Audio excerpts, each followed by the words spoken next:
बात करते हैं और बड़ी खबर का रुख करेंगे। गाजा पर फिर इजराइल के हमले शुरू हो गए हैं। सीज फायर के बीच फिर से हवाई अटैक। इजरायली हमले में 24 लोगों की मौत हो गई है।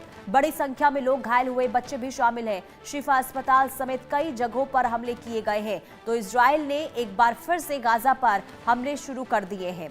इजराइल की सेना ने गाजा में हमास उग्रवादियों के खिलाफ हवाई हमले शुरू किए। यह हमला 10 अक्टूबर से जारी संघर्ष विराम के बीच हुआ है और माना यह जा रहा है कि क्षेत्र में तनाव फिर से बढ़ सकता है। प्रधानमंत्री बेंजामिन नेतन्याहू के ऑफिस से बताया ये गया कि इन हमलों में हमास के 5 आतंकी ढेर हुए हैं। इजराइल की तरफ से ये हमले ऐसे समय में हुए हैं जब गाजा को लेकर अंतर्राष्ट्रीय स्तर पर तेजी से दबाव और पहल बढ़ रही है। संयुक्त राष्ट्र सुरक्षा परिषद ने 17 नवंबर को अमेरिका के उस प्लान को मंजूरी दी है जिसका मकसद गाजा क्षेत्र में सुरक्षा सुनिश्चित करना है, साथ ही वहां की एडमिनिस्ट्रेशन को भी सुधारना है। लेकिन इसी बीच ये सीज फायर का उल्लंघन इजराइल की तरफ से किया गया है। गाजा में एक बार फिर से हमला इजराइल की तरफ से हुआ है जिसमें 24 लोगों की मौत हो गई है और बड़ी संख्या में लोग घायल हैं। अजय जांडियाल हमारे संवाददाता तमाम जानकारी के साथ जुड़ चुके हैं। अजय, एक तरफ सीज फायर, दूसरी तरफ इजराइल की तरफ से सीज फायर का उल्लंघन किया गया है, हमला गाजा पर किया गया, क्या इसके पीछे वजह हो सकती है?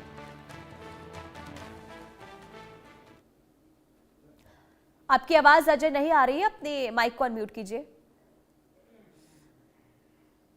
देखिए, ये पहला मौका नहीं है जब इजराइल ने गाजा पर जो है फिर से हमला किया हो। इससे पहले भी सीज फायर के बाद भी हमले किए गए हैं, चाहे वो लेबनान की बात की जाए या गाजा की बात की जाए। और ताज़ा जो हमला किया गया है, इजराइल को जब ये इनपुट मिला कि इस इलाके में कुछ जो हमास के लड़ाके हैं वो छुपे हैं, आतंकी छुपे हैं, उसके बाद जो है इन हमलों को अंजाम दिया गया है। जानकारी के मुताबिक 5 जो टेररिस्ट हैं हमास के, उनको मार गिराने का दावा जो है वो आईडीएफ ने किया है।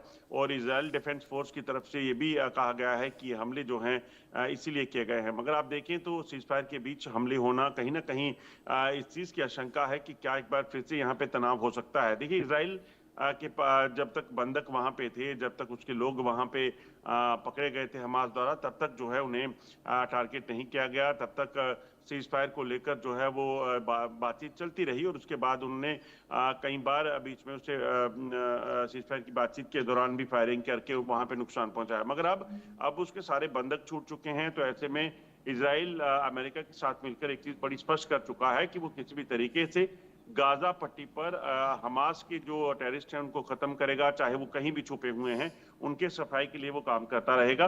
तो ऐसे में इसी चीज की आशंका जताई जा रही है कि ये जो ताजा हमले हैं वो भी इसी कारण किए गए हैं क्योंकि वहां पर इन आतंकियों की मौजूदगी की जानकारी जो है वो मिली थी।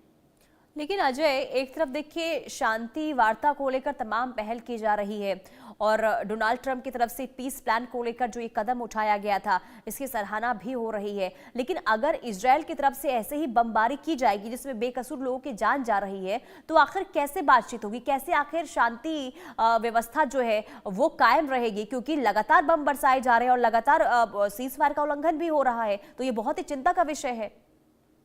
देखिए, बिल्कुल, जब सीज फायर हो गया उसके बाद किसी भी तरह से हथियारों का इस्तेमाल जो है वो जायज नहीं ठहराया जा सकता। मगर इजराइल की अपनी तर्क है। इजराइल का कहना है कि वो पूरे तरीके से गाजा को जो है वो शांत देखना चाहता है और अपने जो डिप्लॉयमेंट है, अपने जो ट्रूप्स हैं या वहाँ के जो लोग हैं उनके उसकी सुरक्षा को सुनिश्चित करना चाहता है। इजराइल बार बार ये क्लेम करता है कि कोई भी आतंकी कमांडर या आतंकी जो है गाजा में जिंदा है, लेबनान में जिंदा है, तो वो एक खतरा हो सकता है और इसीलिए वो इन तमाम जो आतंकी हैं उनके खिलाफ कार्रवाइयां कर रहा है। तो अपना अपना तर्क देकर जो है ये कार्रवाइयां देखी जा रही हैं। मगर जैसा मैंने कहा कि इजराइल को पूरी तरीके से अमेरिका का समर्थन मिलता रहा और उसी अमेरिकी समर्थन के चलते जो है इजराइल ने हमास, लेबनान, फिलीपींस, लेबनान और उसके साथ साथ ईरान तक पर हमला कर दिया था। तो ये सारी चीजें जो है वो तभी हुई जब अमेरिका का सपोर्ट जो है इजराइल को मिला हुआ था। और गाजा में अब सीजफायर की जो बातचीत हुई थी उस दौरान भी कई चीजें को देखा गया और अब जब सीजफायर चल रहा है उसके बीच भी इजराइल जो है अपने बंधकों को छूटने के बाद लगभग मेरे ख्याल में ये आधे दर्जन से ज्यादा बार हो चुका है कि इजराइल ने हमास और लेबनान में छुपे जो उनके आतंकी हैं उनको टारगेट किया हो।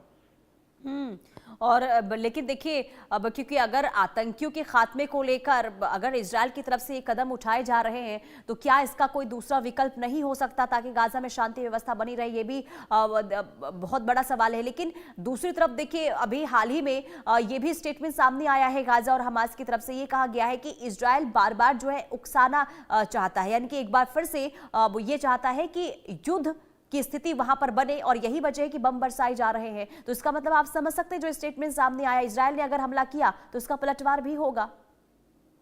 देखिए बिल्कुल, मगर हमास इस स्थिति में इस वक्त नहीं है कि वो किसी भी तरीके से जवाबी कार्रवाई को कर सके, और अगर करेगा तो फिर यकीनन आप सही कह रही हैं कि उसके बाद और ज्यादा जानमाल का खतरा जो है वो होगा। और खासतौर पे सीज फायर जब हुआ हो, उस दौरान जब पीस टॉक्स हो रही चल रही हैं, जब लोग इस चीज को लेकर निश्चिंत हो जाते हैं कि अब कोई हमला होगा, और इस दौरान अगर कोई हमला होता है तो यकीनन बड़ा खतरनाक हो सकता है। मगर क्योंकि अगर बात की जाए जो हमास के टेररिस्ट हैं, हमास का जो पूरा और ग्रुप था वो उसको डिमोलिश करने में इजराइल लगा हुआ है, और इजराइल की एक नीति बड़ी क्लियर है कि वो अपने दुश्मन को किसी भी तरीके से जिंदा नहीं रहने देगा, चाहे वो सीज फायर हो चल रहा हो, चाहे वो किसी और देश में चला जाए। तभी आप देखिए लेबनान पे किस तरीके से हमले हुए, और यही वजह है कि अब ये सिलसिला जो चल रहा है ये रुकेगा कब, ये कहना बड़ा मुश्किल हो गया है। लेकिन देखिए एक बार फिर से हमास की तरफ से जो अल्टीमेटम दिया गया है अजय, और यूएन की तरफ से भी गुहार लगाई गई है, और साफ तौर पर हमास की तरफ से ये कहा गया है कि अब एक बार फिर से देखिए अब जो इजराइल की तरफ से कदम उठाए जा रहे हैं इसमें अब अमेरिका को आना होगा, मध्यस्थता इसमें करनी होगी, नहीं तो स्थिति और भी खराब हो सकती है, और हो सकता है कि इसे लेकर हमास की तरफ से कोई और कदम भी उठाया जाए अजय, जो अल्टीमेटम दिया गया हमास की ओर से। लेकिन देखना यह भी होगा कि अमेरिका अब क्या कर रहा है, क्योंकि लगातार सीज फायर का उल्लंघन हो रहा है, तो क्या अभी तक अमेरिका का कोई स्टैंड सामने आया है इस पूरे मुद्दे को लेकर? देखिए अमेरिका का अभी तक कोई स्टैंड इसमें साफ नहीं आया है। ताजा हमले के बाद अमेरिका इसमें क्या कहता है ये देखना होगा, मगर इजराइल की तरफ से जरूर कहा गया है कि उसने वहां पर टारगेट किया है जहां पर जो हमास के टेररिस्ट हैं वो छुपे हुए थे। तो अमेरिका भी कहीं ना कहीं अगर आप देखें तो समर्थन में इजराइल के है, तो ऐसे में थ्रेट को, परसेप्शन को देखते हुए यह हमला किया गया है, टारगेट किया गया है, ये क्लेम किया जा सकता है। मगर यकीनन इस पे आगे क्या होगा, वापस क्या इस पे कार्रवाई होगी, और क्या जो कई इस्लामिक बिल्कुल, और ये भी देखना होगा कि अमेरिका का अब आगे रुख क्या होता है। बहुत शुक्रिया तमाम जानकारी के लिए अजय। तो लगातार देखिए इजराइल जो है एक बार फिर से संघर्ष विराम का उल्लंघन कर